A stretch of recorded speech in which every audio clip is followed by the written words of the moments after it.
Ahmad Sanusi ya. Kemudian Hariawan Husnul Fatimah. Oke, berarti di sini ada 4 orang yang sudah hadir hari ini ya. Langsung saja.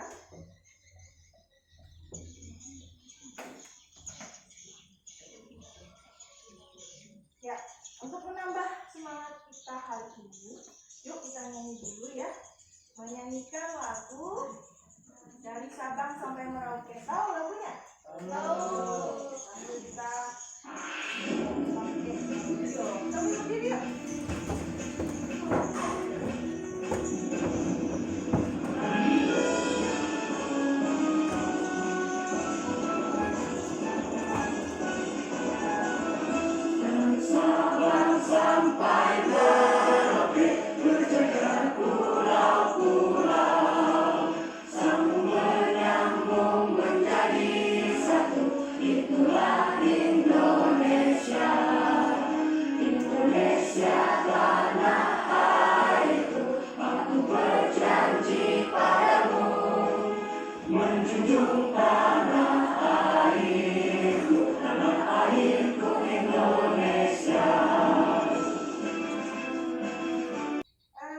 Silahkan duduk kembali.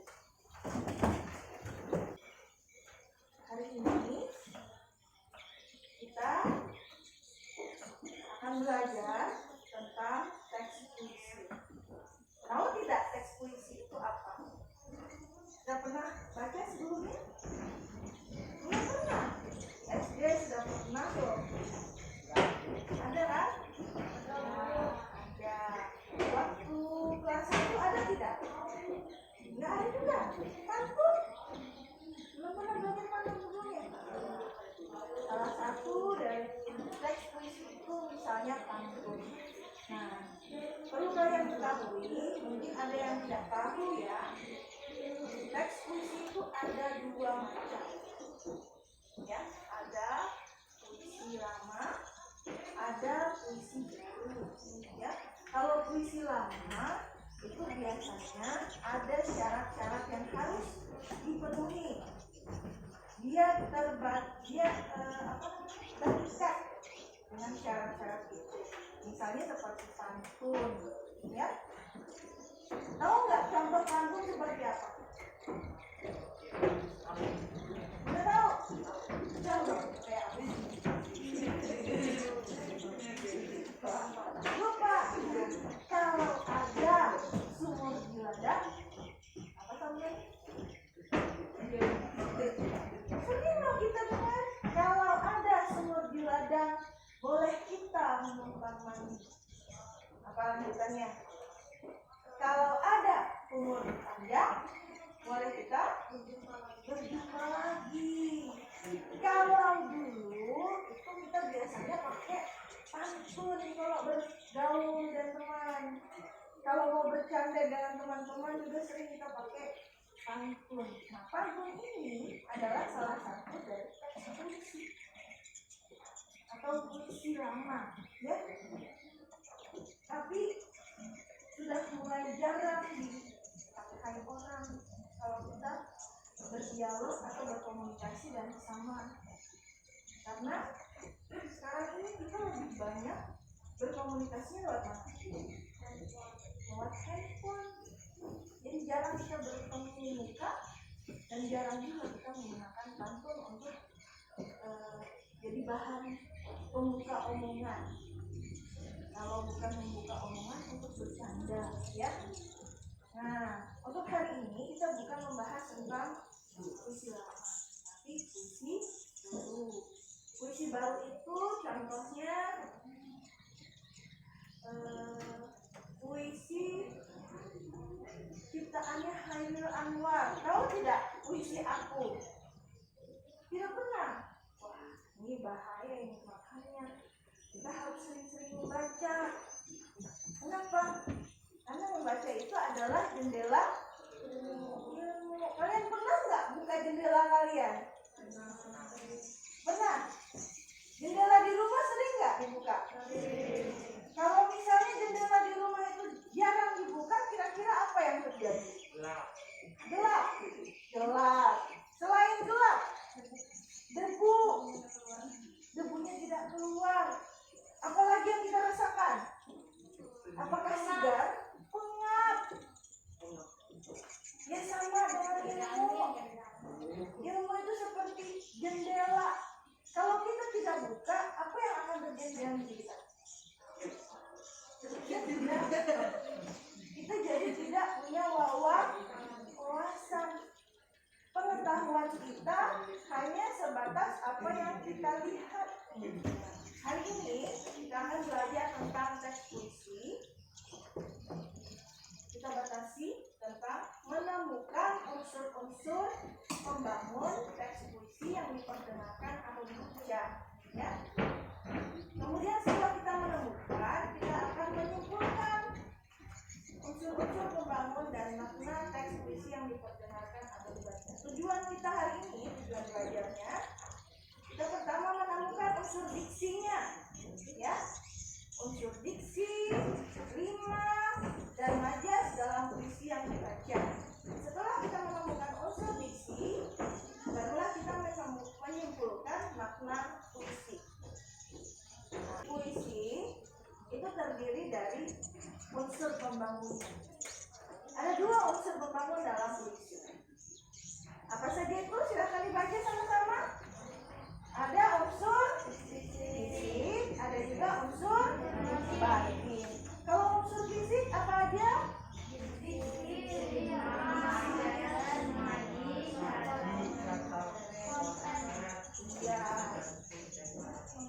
Iya. Jadi ada dua jenis dalam unsur pembangun puisi. Nah, apakah unsur pembangun itu yang menjadikan puisi itu ada? Jadi unsur pembangun puisi itu adalah yang membuat puisi itu jadi ada, ya. Ada diksi, ya. Ada rima, ada majas, ada imaji, kemudian ada kata konkret. Kemudian unsur batin berarti dia di dalam, ya. Unsur yang tersirat, yang mendalam, ya. Ada tema, ini betul pemahaman yang serius. Kalau diksi kita lihat dari bentuknya, dari kata-katanya, ya, dari suku katanya. Kalau dari suku kata itu rima, kalau dari majas itu kata-kata atau kalimatnya, ya. Kemudian imaji itu dari setiap baris yang ada di dalam puisi. Kalau kata konkret itu adalah bentuk dari imaji, ya, yang menjadikan imaji itu ada. Kemudian unsur batin, temanya itu masih ingat dengan tema? Tema itu apa? Tema itu apa? Coba kalian ya. Apa ya? Kalau di teks yang lain tema itu apa? Tentang tema itu adalah topiknya. Topik itu yang menjadi bahan permasalahan, jadi bahan pembahasan dalam sebuah teks. Apa sih masalah yang dibahas di dalam teks itu? Itu tema. Macam-macam tema itu. Ada tema tentang persahabatan, ya. Ada tema perjuangan. Tema apa lagi? Kekeluargaan, kerinduan, cinta. Itu termasuk dalam tema. Kalau rasa itu, ya. Bagaimana? Ya. Bagaimana diulangi dong? Rasa adalah sikap sang penyair terhadap suatu masalah yang diungkapkan dalam puisi. Ya, sikapnya. Bagaimana sikap si penyair atau yang membuat puisi itu dalam puisinya. Rasa itu macam-macam, hampir sama dengan tema tadi, ya. Ada rasanya marah, ya. Ada rasa marah, ada semangat,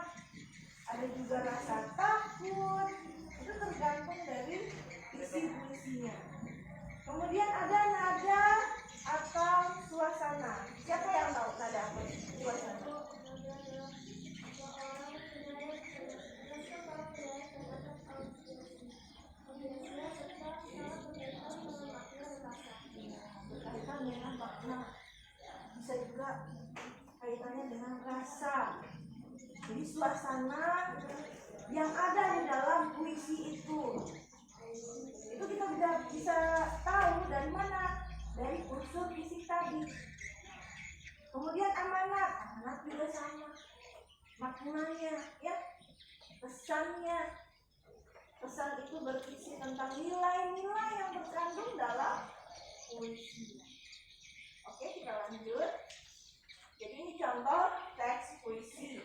Apa judulnya? Karangan bunga. Siapa penulisnya? Taufik Ismail. Taufik Ismail. Siapa di sini yang bisa baca puisi? Bisa nggak? Ayo kita baca sama-sama aja. Ayo. 1, 2, 3. 3 anak kecil datang bersama sore. Ini dari kami bertiga. Kita hitam pada karangan bunga, sebab kami ikut berduka bagi kakak yang dibilang mati siang dan hari. Ini contoh teks puisi baru. Kenapa? Karena dia tidak terikat. Nah, kita langsung aja ya. Kita bahas tentang unsur fisik. Apa itu diksi? Diksi adalah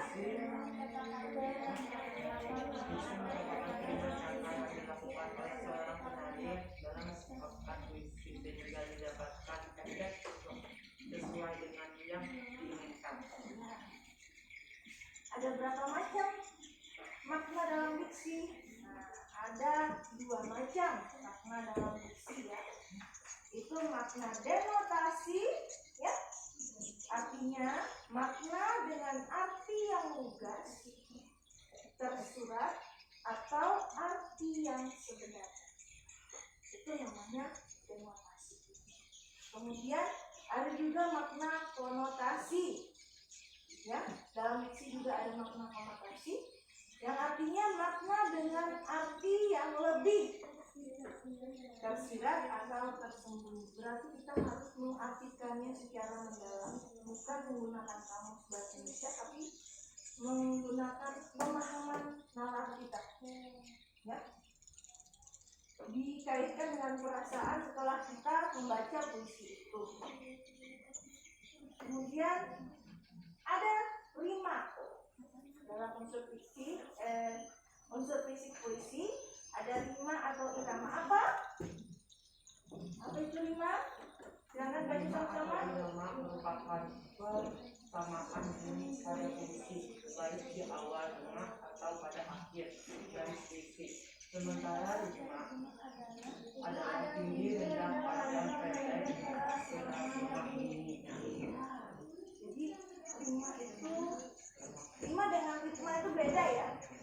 Kalau rima itu persamaan bunyinya. Kenapa? Dia bisa di awal, bisa di akhir, bisa di tengah. Nanti kita lihat di puisi yang tadi ya. Kemudian ritma. Ritma itu cara kita membacanya. Ya. Bagaimana cara kita membacanya? Apakah itu dibaca dengan nada tinggi atau dengan nada panjang ya, sama dengan kita lagi menyanyikan lagu? Ada juga pendek, kemudian keras, ada juga lemah. Kemudian ada imaji dalam puisi. Apa? Adalah unsur yang melibatkan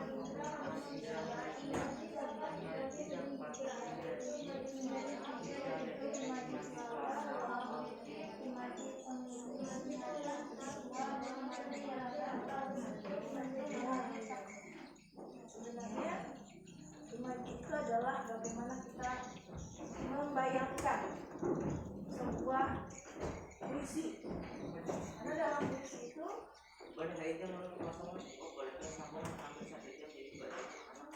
terima kasih. Jadi dalam puisi itu ada yang namanya imaji. Imaji itu gambaran, ya. Kita bisa menggambarkan mengatakan sesuatu dari kata-kata itu. Kita bisa membayangkan seakan-akan kita mendengar. Itu disebut imaji suara, auditif ya. Ada juga seakan-akan kita melihat dari kata-kata puisi itu. Ada juga seakan-akan kita meraba atau menyentuh. Itu disebut dengan imaji taktil, bukan taktil. Kalau taktil biasanya kalau buka puasa ya, buka puasa baru cari taktil. Nah ini taktil. Apa itu taktil? Yang berkaitan dengan sentuhan atau babaan ya. Selanjutnya ada kata konkret. Apa itu kata konkret? Iya,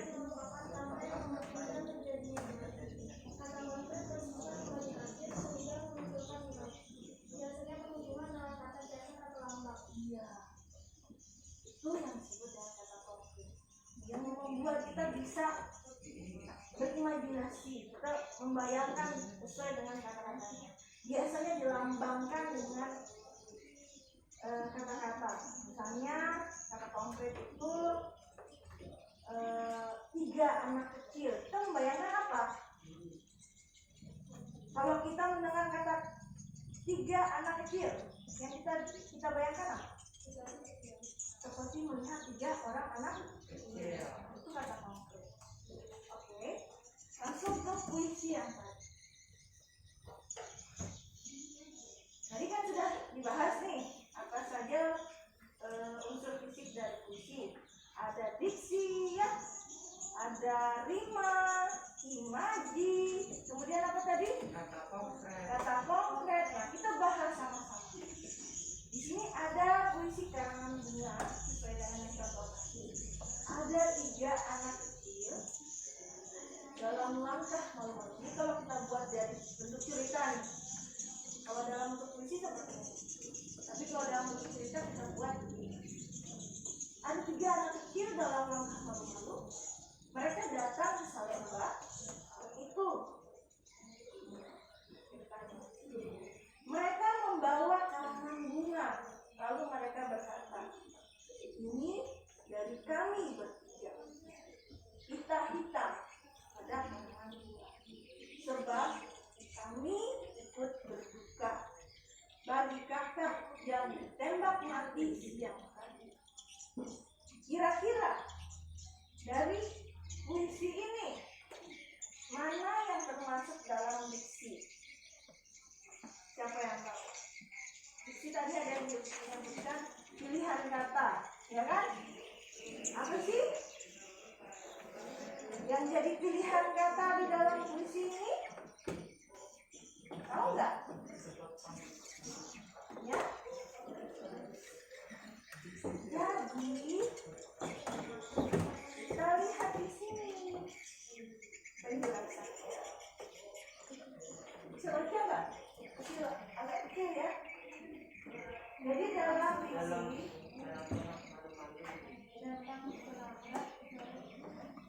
jadi kalau dilihat dari diksi, ini kan diksinya ada 2 makna ya. Ada makna denotasi, ada makna konotasi. Denotasi artinya maknanya sebenarnya atau lugas. Kalau konotasi maknanya tersembunyi. Perlu pemahaman yang mendalam untuk memahaminya kan? Karena dia menggunakan kata kiasan. Nah, kalau di sini kita lihat, adakah di sini menggunakan kata kiasan? Ada nggak? Apakah di sini sudah tergambar maksud dari puisinya? Sudah. 3 anak kecil. Itu makna yang sebenarnya apa ya? 3 anak kecil. Berarti ada 3 orang anak kecil. Berarti ini arti yang sebenarnya adalah ada 3 anak kecil dalam langkah malu-malu. Berarti dengan malu-malu mereka melangkah datang ke Salemba sore itu. Datang kemana? Ke Salemba pada waktu sore. Jadi dia menggunakan makna yang sebenarnya. Sini ya, dari baris yang pertama sampai baris yang ke berapa? Ini baris pertama. 3 anak kecil. Arti sebenarnya adalah 3 orang anak kecil dalam langkah malu-malu. Arti sebenarnya kata orang di sini agak segan ya. Dalam langkah malu-malu dengan tidak kayak ini. Dan namanya anak kecil kan biasanya kalau mau ke tempat temannya biasanya kan memang agak malu-malu kalau ketemu dengan orang tua atau orang yang lebih besar, ya kan? Nah, seperti itu. Datang ke Salemba. Salemba adalah nama tempat. Sore itu berarti suasana saat sore, ya. Waktunya sore. Kemudian dilanjutkan di baris ini. Ini dari kami bertiga. Dari siapa menuju pada 3 anak kecil. 3 anak kecil ini memberikan karangan bunga dengan kita. Jadi ada karangan bunga yang dibawa dengan kita. Sebab kami ikut berduka. Bagi siapa? Bagi kakak yang ditembak mati siang hari. Ini menggambarkan tentang apa? Setelah tragedi artinya apa? Kejadian yang menyenangkan atau yang membuat orang sedih? Menyedihkan. Jadi di dalam puisi ini dia berisi tentang 3 orang anak kecil yang turut berduka pada kematian kakak-kakak yang telah ditembak mati. Kapan? Siang hari. Mereka beri karangan bunganya kapan? Sore. Bukti kalau karangan bunga itu tanda berduka apa? Pita. Jelas. Jadi menggunakan makna yang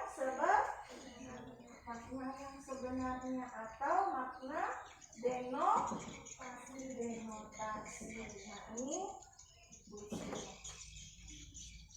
Kemudian kita lihat lagi ada rima.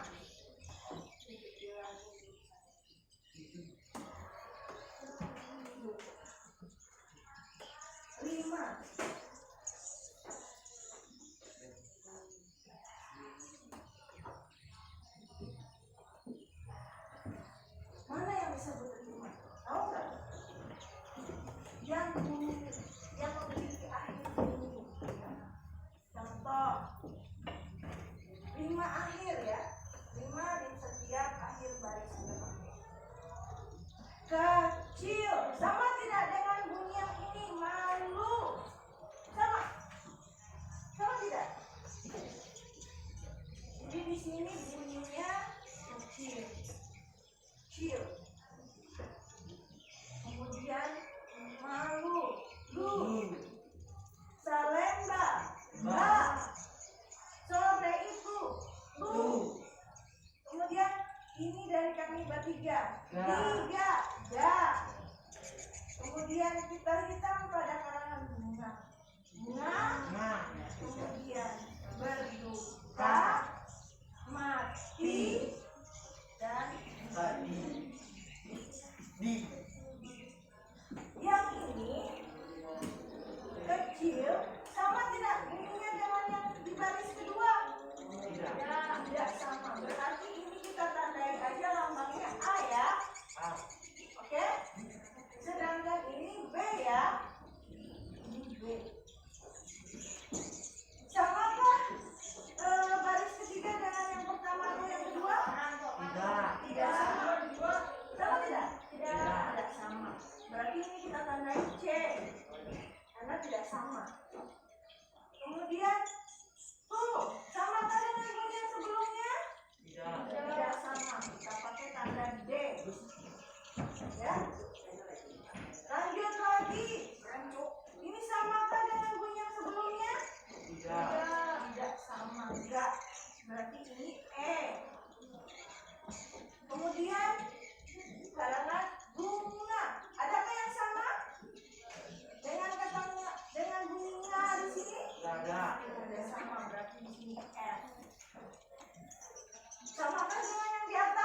Tidak.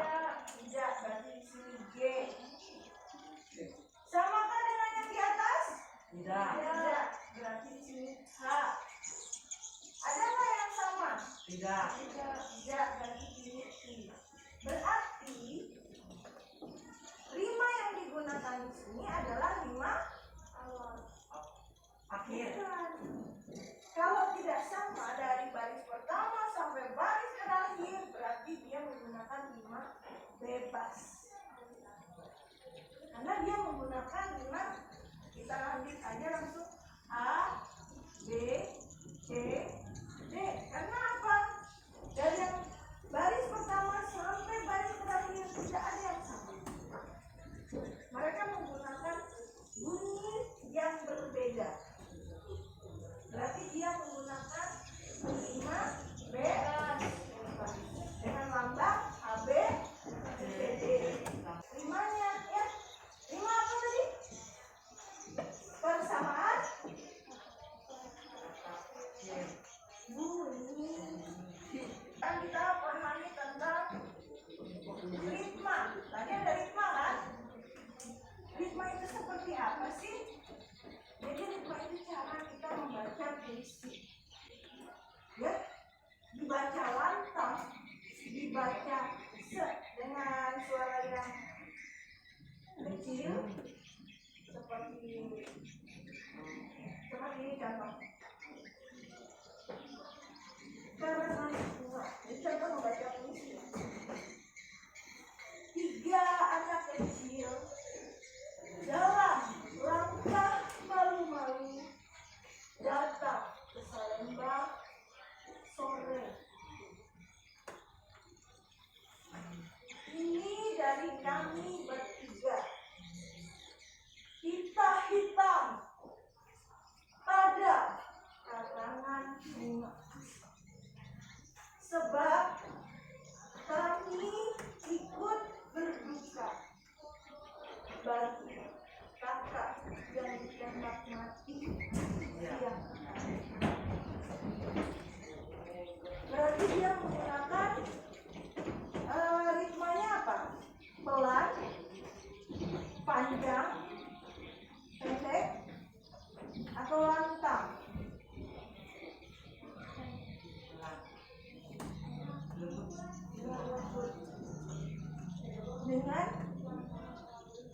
Dengan ritme yang segitu yang seperti apa?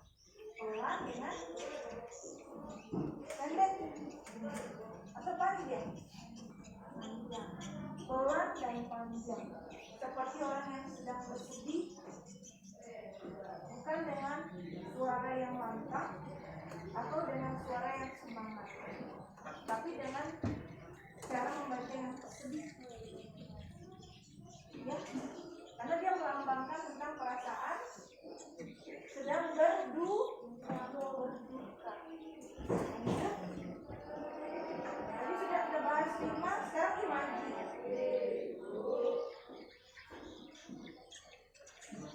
Imaji yang terlihat, yang tampak dalam puisi ini apa? Imaji itu adalah pencitraannya, bayangan kita setelah kita membacanya. 3 anak kecil. Apa yang kita bayangkan? Anak kecil ada berapa? 3 orang. Dalam langkah malu-malu datang ke Salemba sore. Apakah ada bayangan kalian? Tidak ada. Hanya yang terlihat di sini apa? 3 anak kecil. Kata konkret itu adalah kata tentang bisa diartikan sebagai kata lambang, ya. Contoh dari kata konkret di sini, contohnya adalah penggunaan subjek. Subjek itu adalah 3 anak kecil, yang mengarah pada 3 anak kecil yang digunakan dalam puisi ini untuk mewakili orang yang tidak bersalah atau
pendapatnya dengan berkumpul di depan kantor pendidik atau pejabat, ya.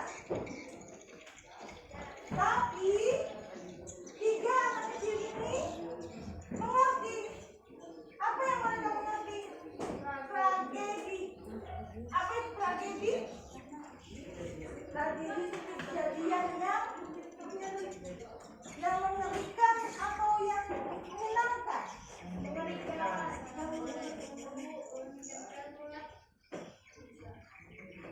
Yang tragedi artinya kejadian yang mengerikan. Kenapa terjadi kejadian mengerikan? Karena terjadi penembakan. Penembakan siapa? Tolong stop.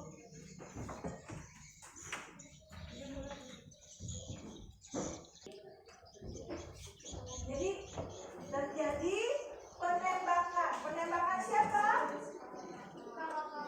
Siapa? Mahasiswa. Kata malu-malu. Ada kata malu-malu tidak tadi? Ada. Itu yang digunakan untuk menegaskan apa?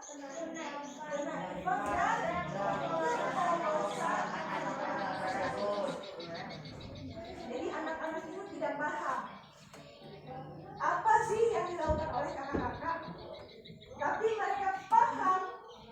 Apa yang mereka pahami? Ada yang mati karena ditembak.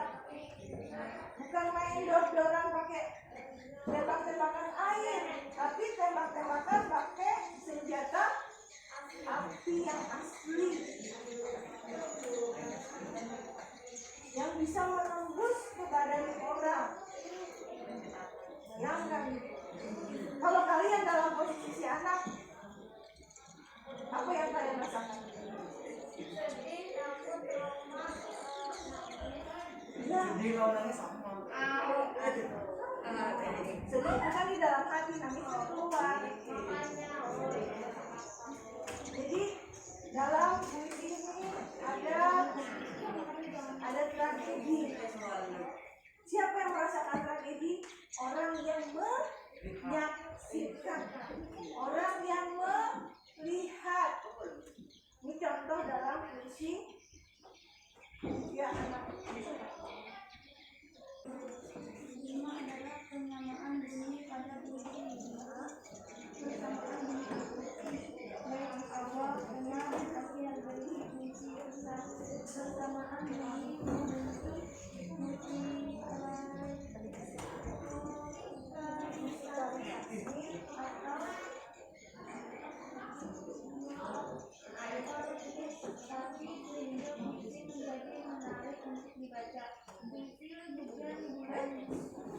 yang saya tanyakan ini apa sih? Apakah ada perbedaan antara rima dengan ritma? Ada nggak perbedaannya? Ada. Apa perbedaannya? Ritma adalah persamaan bunyi atau perulangan bunyi dalam puisi yang bertujuan untuk menimbulkan efek keindahan. Ya. Ritma adalah dinamika suara dalam puisi agar tidak dirasa menonton bagi penikmat puisi. Jadi itu rima itu adalah persamaan bunyinya ya. Kalau ritma itu adalah dinamikanya agar tidak monoton, artinya tidak kelihatan cuma membaca saja. Jadi ada yang dibaca dengan tinggi, ada dibaca dengan rendah, sesuai dengan kata-kata yang ada di dalam teks. Ya, seperti di sini supaya berbeda dengan teks yang lain. Kalau teks cerita kan dibacakan ya, tapi bukan dilakukan. Kalau dalam puisi bisa dilakukan. Makanya ada musikalisasi tadi dikatakan oleh teman kalian. Musikalisasi. Dia ada yang dibaca dengan nada yang pelan, nada yang tinggi ya. ada yang dengan nada yang lantang. Cara pembacaan itu berbeda-beda setiap puisi itu, tergantung dari isi puisinya. Makanya apa yang perlu kita perhatikan dulu kalau kita mau membacakan puisi? Apa yang perlu diperhatikan? Harus baca semuanya, ya nggak? Kalau nggak dibaca dulu semuanya, kita nggak paham. Baru pahami makna puisinya, supaya kita mudah membacakannya untuk orang lain, mendeklamasikannya untuk orang lain. Kenapa kita perlu mendeklamasikan? Apakah sama dengan membaca berita?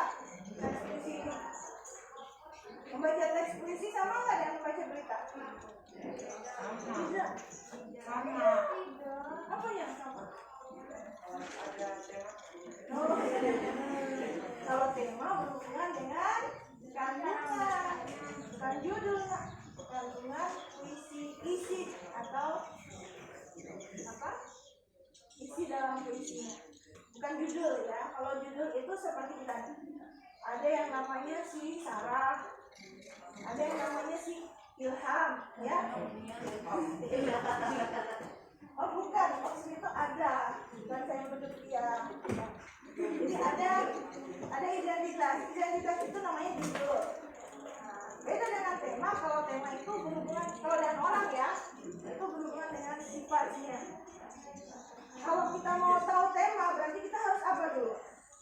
Harus baca dulu kan? Harus pahami dulu. Kalau ketemu dengan orang sama, harus kenal dulu. Nah itu. Kalau teks puisi, yang pertama yang harus kita ketahui apa? Isinya. Sebelum kita membacakan untuk orang lain. Ini dalam puisi karangan bunga ini cuma ada beberapa baris saja. Tapi di sini bisakah tercermin rasanya? Rasa itu apa tadi? Sikapnya siapa? Rasa tadi apa ya?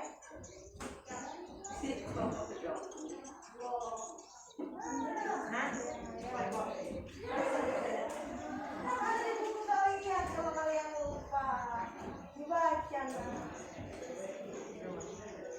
Rasa adalah sifat yang penyayang terhadap suatu masalah yang diungkapkan dalam puisi.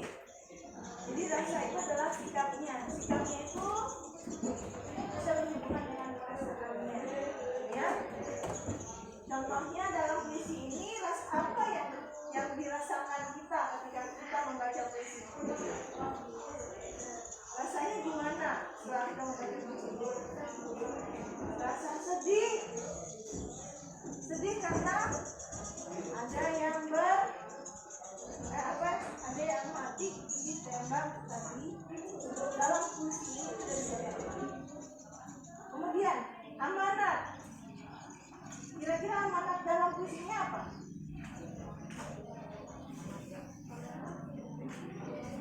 Apa sih pesan yang terkandung dalam puisi ini? Ada yang bisa? Satu pesan yang ingin disampaikan oleh sang penyair pada audiensinya. Apa? Audiens itu artinya orang yang mendengarkan, ya, yang menjadi penontonnya itu audiens. Audiens itu orang yang menyaksikan pembacaan puisi.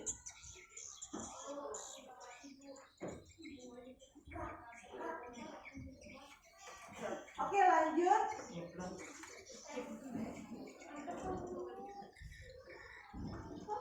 Ada pertanyaan? Tidak ada. Oh, kalau tidak ada, kita langsung saja ke apa namanya? Ke tugas ya.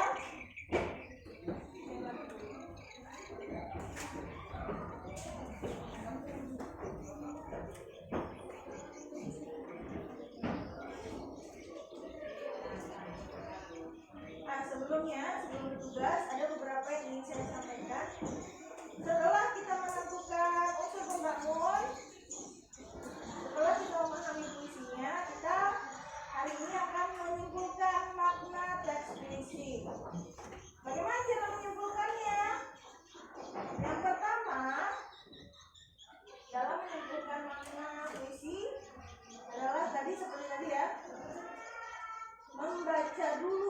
puisi yang kita telah itu dengan cara cermat, dibaca dari awal baris sampai akhir baris, pahami.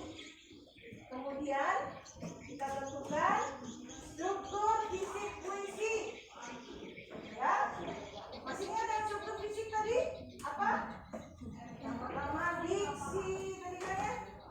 Tapi kita untuk hari ini kita batasi hanya 3. Yang pertama yang harus kita bahas hari ini hanya diksi, kemudian rima dengan majas, ya. Baru kita akan menafsirkan, baru kita memahami baik-baik puisi. Sudah dia akan dibaca di sini ya. Jadi untuk memahami makna puisi, pertama dibaca seluruhnya, pahami dulu apa sih isi dari puisi itu, dilihat dari struktur fisiknya.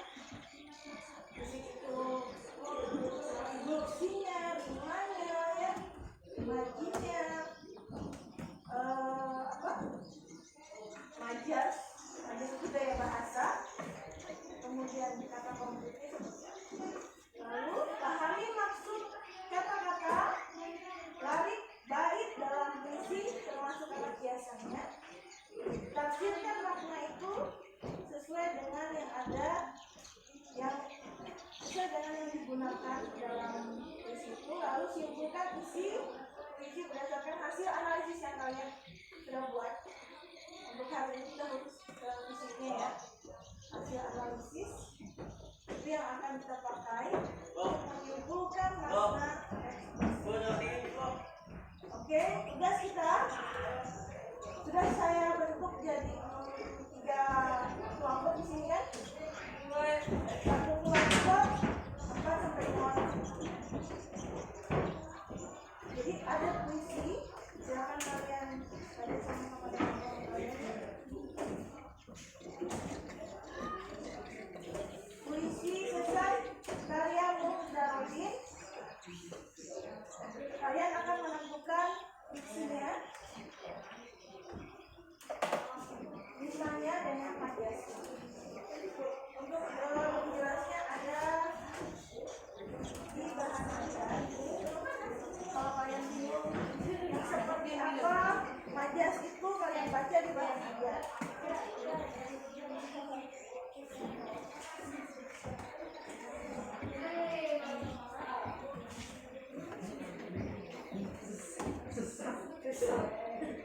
Sesat.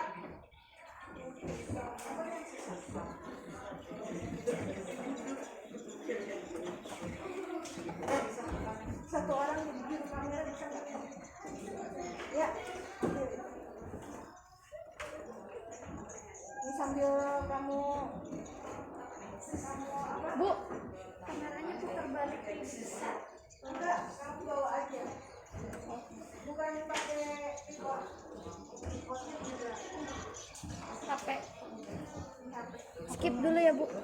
Ya juga. Diksi yang terdapat di dalam teks puisi sesat yang ada di dalam RKPD ini, ya. Ini yang kalian tentukan diksinya. Diksi tahu kan? Jadi dia ada 2 diksi maknanya. Apakah diksi menggunakan makna notasi atau konotasi? Ya. Kemudian setelah itu kalian tentukan rimanya. Tahu rima kan sudah? Rimanya apa? Baca aja. Nanti kalau misalnya di sini sama, lihat kalau sama tulis aja A sampai dari awal sampai mana, alif. Lambangnya ya sama dengan yang tadi saya jelaskan. Kalau dia sama, tulis aja sama. Adanya A, B, ya, C. 5 itu dipakai lambang. Ya. Kalau nggak muat bisa dulu.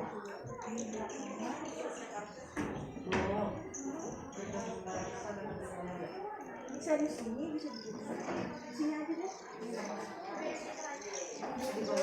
Nanti tulis nama ya. Ketuanya siapa?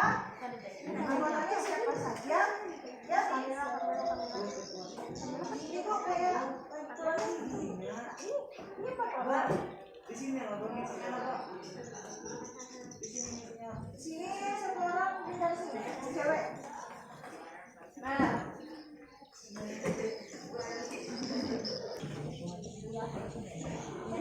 Duduk sini. Kenapa? Mendekat lah. Kamu diskusi sama teman-temanmu. Lihat. Bisa di sini. Ini kami lakukan kami kita Kalau kami di sini.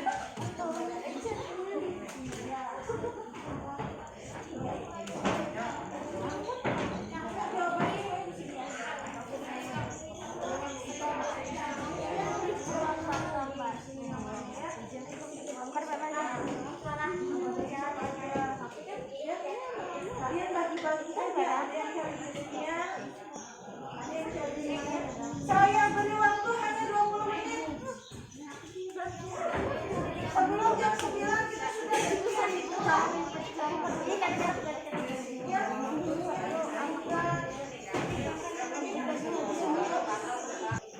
Kalau bingung soal majasnya ada di sini ya. Ini di buku paket ada, di buku Ada di buku paket ada. bawaan ajar saya.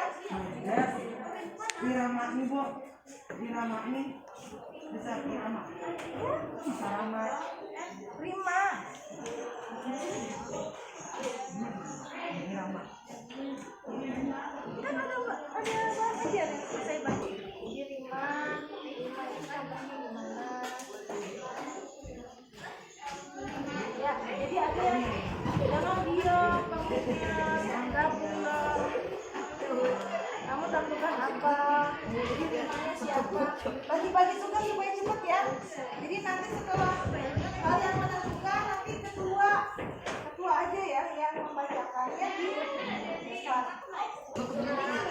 Ayo, ada yang belum paham? Jelas ya?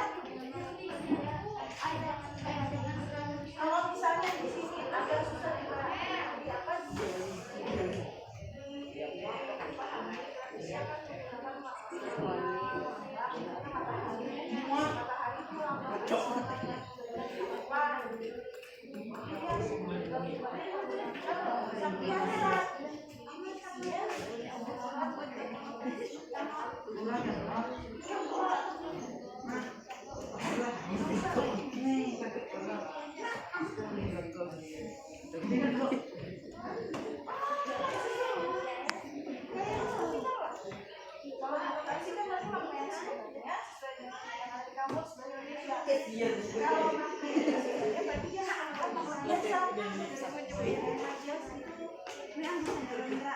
kalau misalnya banyak menggunakan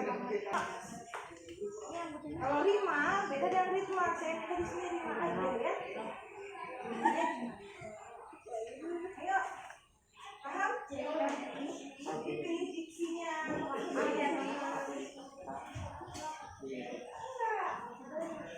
bahasa yang digunakan ini pas tidak? Bahasa yang disebut bahasa biasa atau bahasa yang sebenarnya?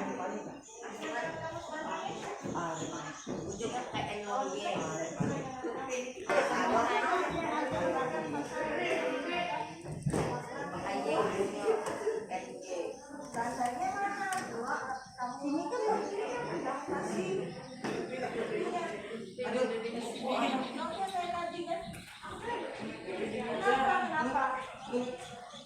Ada apa?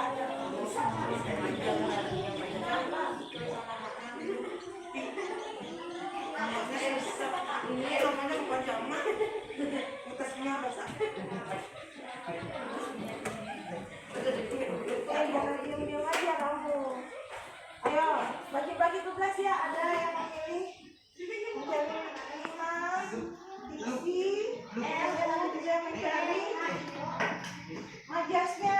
Contohnya seperti apa? Majas di situ, bahasa ya. Ini contohnya di sini ada majas. Ini kan majas itu tiga ya.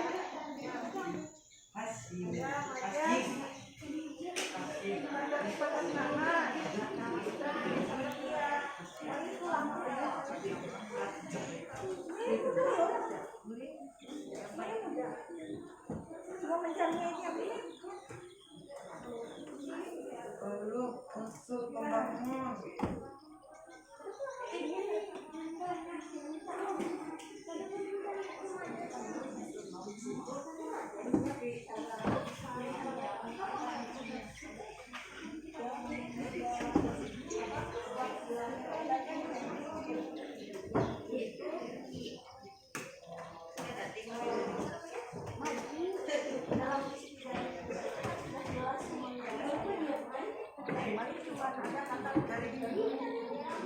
kamu kan? Cuma cerita di kamu aja biasanya. Ini lagunya kan bahasanya bahasa biasa. Nah, kalau di sini sama nggak dengan yang tadi? Isinya sama tidak? Kalau misalnya tidak sama, bahasa yang digunakan adalah bahasa yang konotasi, bahasa kiasan lebih banyak, bahasa kiasan.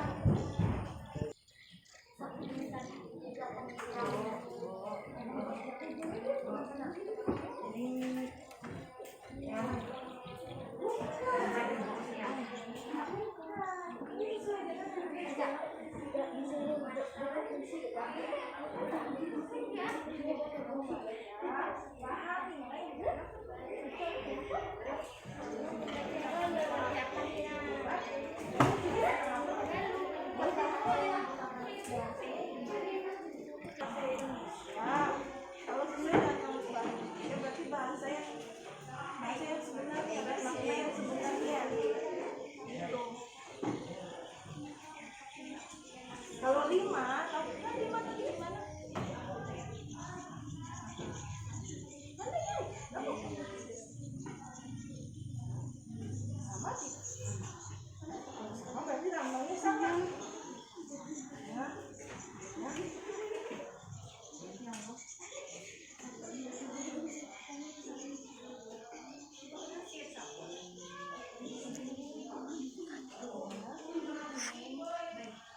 Yang lain gimana? Jelas nggak? Kalau kelompoknya jelas? Ya.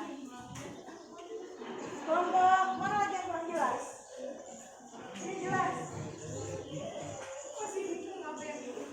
Biasanya kalau yang ini pasti bingung. Kalau itu masih ada ujinya. Gimana?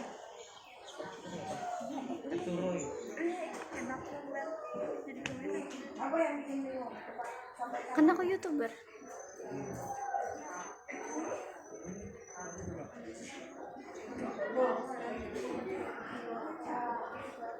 Aku akan jawab. Jadi dia menyatakan bahwa dia itu adalah yang pentingnya harus bersepeda. Berarti dia itu kalau mau ke suatu tempat dia berusaha dulu naik ya kak, mereka harus berkuda. Supaya apa?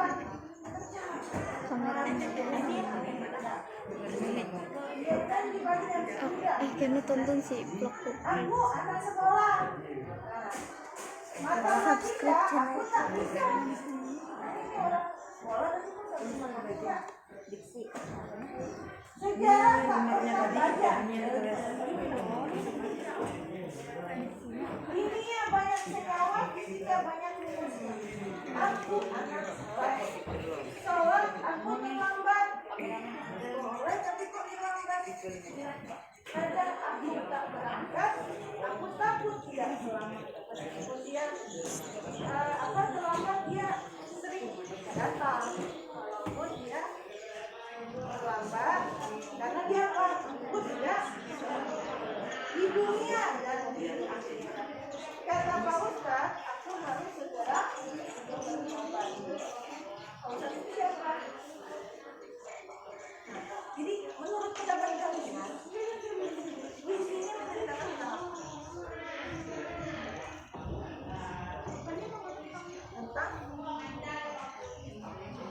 sama nggak dengan kalian? Dia belajar sejarah tapi tidak pernah baca. Belajar sejarah tapi nggak pernah baca. Sementara sejarah itu kan ada di buku, nggak pernah dibaca. Dia anak soleh tapi sering terlambat sholatnya. Tapi dia takut kalau nanti ketemu dengan neraka, takut di dunia dan akhirat. Karena kata Pak Ustadz, dia harus bertobat. Pendapat kalian, kalian pahami matematika.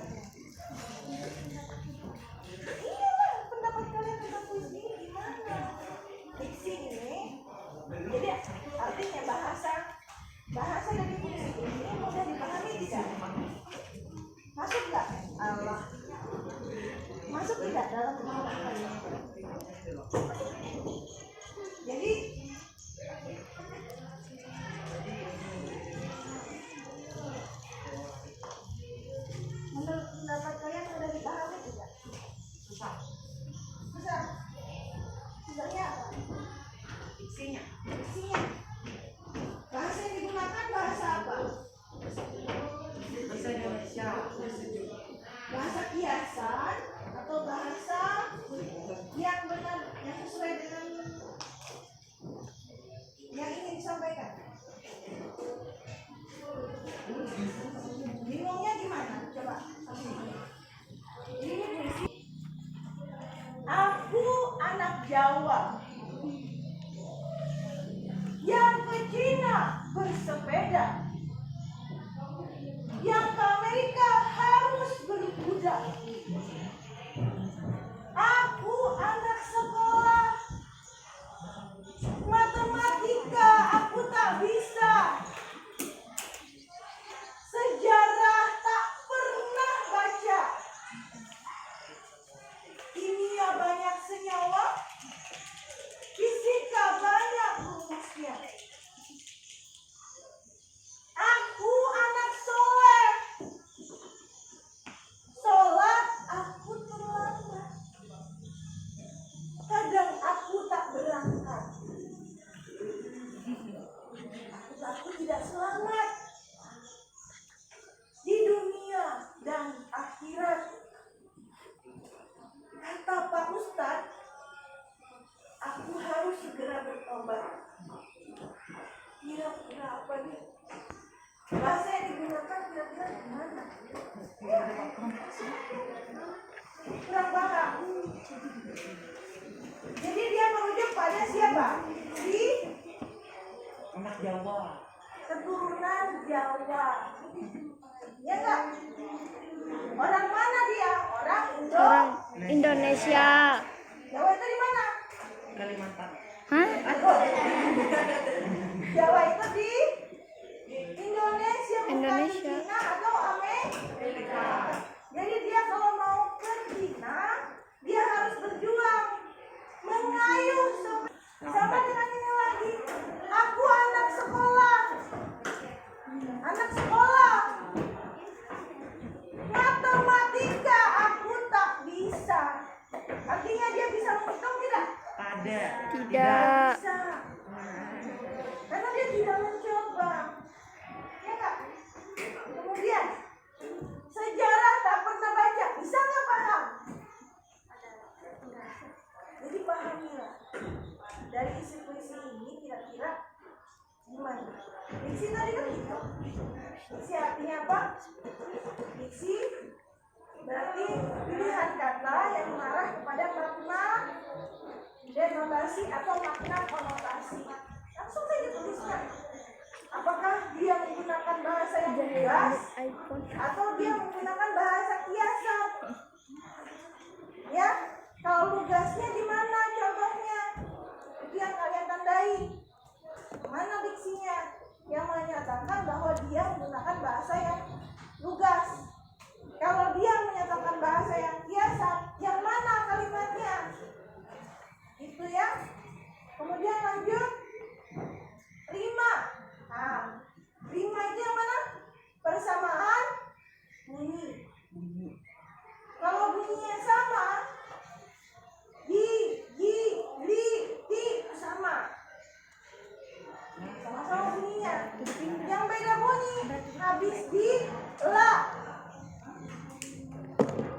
Habis la, nah berarti tidak habis la mungkin ada akhirannya ah. Tak. Nah, itu beda kan? Oke. Lihat aja di bagian suku kata. Ya, suku kata itu cara dia membacanya. Contoh, aku anak Jawa yang ke Cina harus bersepeda, yang ke Amerika harus berkuda, yang aku anak sekolah matematika aku tak bisa, sejarah aku tak baca. Nah, berarti rimanya apa? Kelihatan kan gitu? Setelah rima baru kalian tentukan majas. Nah, majas itu apa? Majas itu bagaimana si pengarang menyampaikan puisinya. Pakai bahasa apa dia?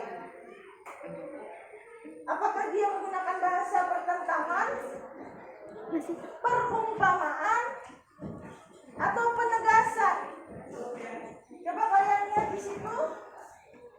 Dicek. Di sini ada majas kan, Nak? Kalau misalnya majas penegasan, majas hiperbola contohnya. Anak itu berlari secepat kilat. Ada nggak yang bisa berlari secepat kilat? Berarti sangat cepat sekali. Nggak kelihatan kayak kilat. Nah, berarti dia sudah menggunakan majas yang menggambarkan suatu keadaan dengan cara melebih-lebihkan. Kemudian ada juga majas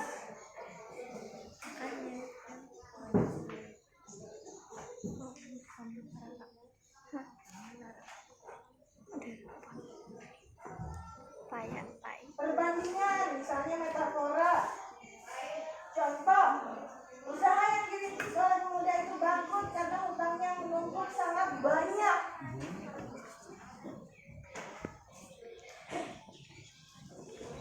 Majas metafora artinya majas yang membandingkan suatu benda dengan benda lain secara langsung. Menumpuk sangat banyak karena hutangnya menumpuk sangat banyak. Bangkrut kenapa? Karena menumpuk hutang. Kalau kita numpukin hutang, kira-kira yang kita dapatin apa?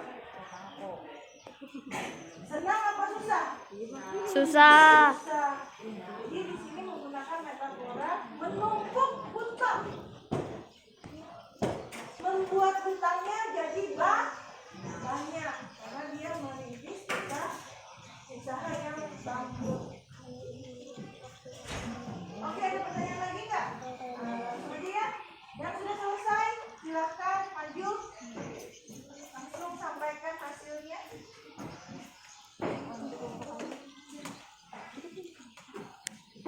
Kelompok 1 sudah? 2, 3. Gimana? Oke, istirahat aja. Ya, siapa yang sudah selesai? Kelompok 1 sudah?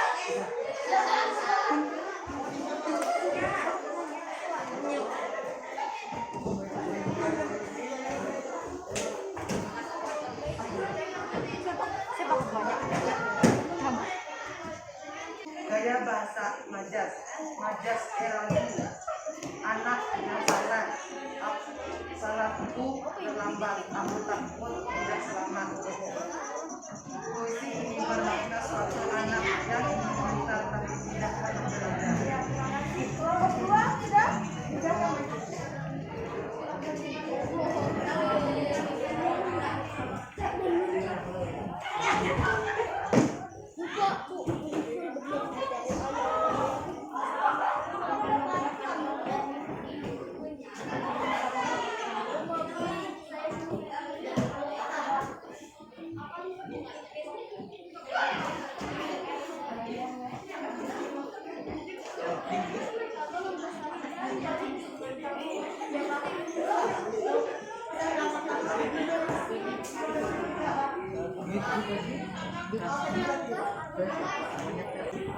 Ya, kelompok 3 selesai. Coba jeda. Bu, sebentar lanjut.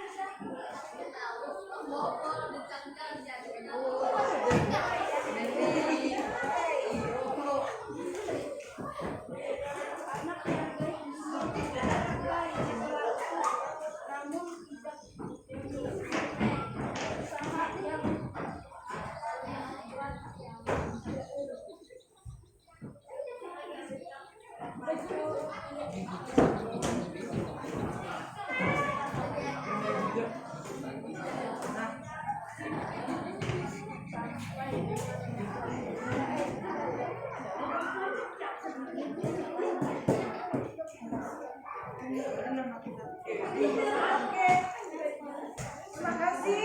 Alhamdulillah sudah selesai diskusi hari ini.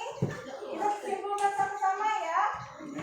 Jadi dari puisi teks puisi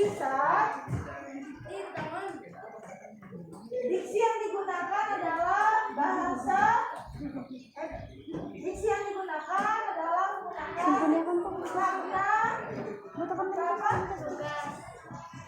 makna tugas atau makna denotasi. Kemudian kelima yang digunakan adalah kelima bebas, ya, karena dari baris pertama sampai baris terakhir ini hampir semuanya sama. Oh, 5AB, 5AA, semuanya sama.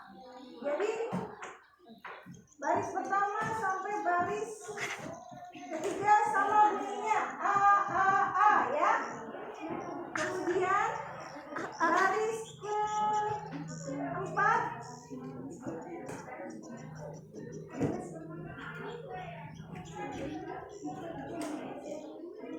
sampai baris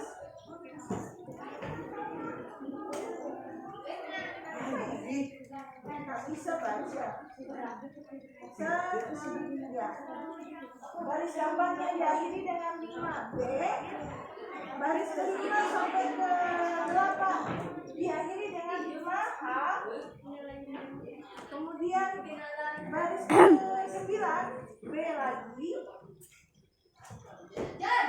barulah ke baris selanjutnya menggunakan 5D, artinya bunyinya sama. Oke. Kemudian majas yang digunakan adalah majas ironi, ya, atau majas yang berupa sindiran, ya. Ya. Sampai di sini ada yang mau ditanyakan? Gimana rasanya belajar tentang teks puisi? Apakah menyenangkan atau agak susah? Susah? Tapi bagaimana rasanya? Menyenangkan. Kalau kita ingin belajar, ya seperti tadi sudah disebut dalam puisi ini, jika ingin memahami sesuatu kita harus berusaha. Jangan sampai kalian seperti di dalam puisi ini. Aku anak sekolah tapi tak bisa menghitung, tak baca sejarah, ya, senyawa juga dia tidak pelajari. Akhirnya apa? Sesat. Ajarin Ya, susah. ya sampai di sini untuk pelajaran pertemuan berikutnya materi kita adalah tentang menelaah puisi, ya, dengan membandingkan puisi yang berbeda. Jadi yang akan datang kalian baca lagi puisi yang lain untuk memahami teks puisi, ya. Terima kasih.